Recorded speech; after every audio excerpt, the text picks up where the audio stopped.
As you can see, there's a USB stick in there. There's also a USB out that can go into like Serato and use as like a control vinyl. Yeah, so it's pretty cool. At the moment, what are we doing the CDJ-400 for? About 920. 920, cool. Usually with product nights, you usually get a guy up here who'll talk a little bit of shit. He'll do some crazy stuff, no one actually learns anything. What I'm going to do is go through a lot of the features on this, just by itself, then move on to the DJM-700, then show the two together, and then move on to Ableton. So, let's get started.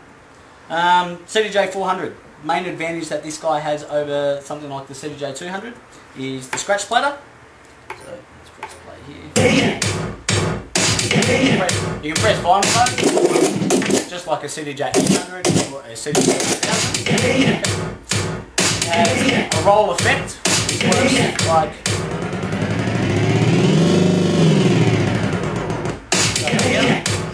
there's a jet feature on here which works like a flanger.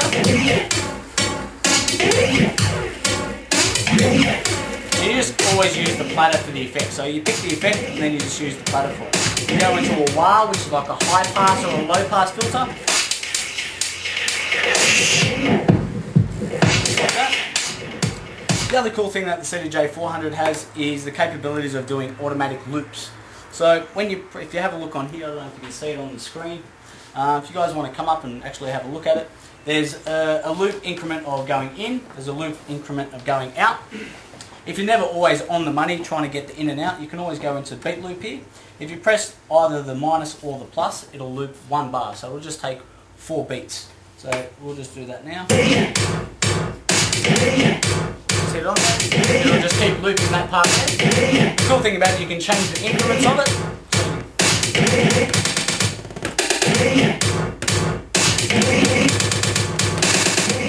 Just like that.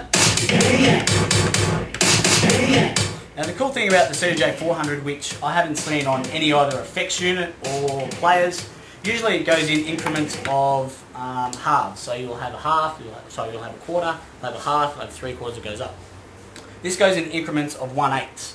Now the reason that is cool is because you can do sort of like a little stutter step. So we'll do that now for you. And all you have to do is just hold it down and it'll go into increments.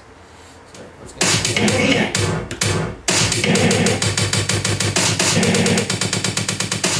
Instead of it just cutting in half, you actually go into increments. You can combine them all together.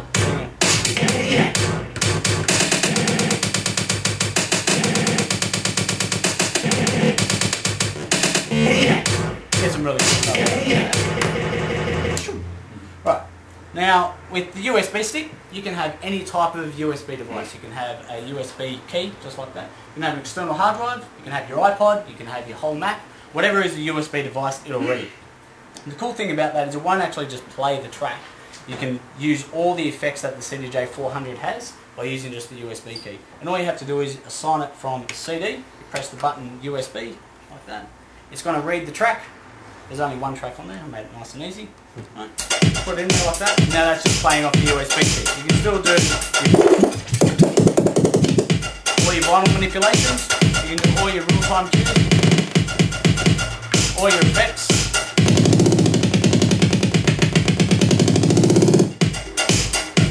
And all your increments.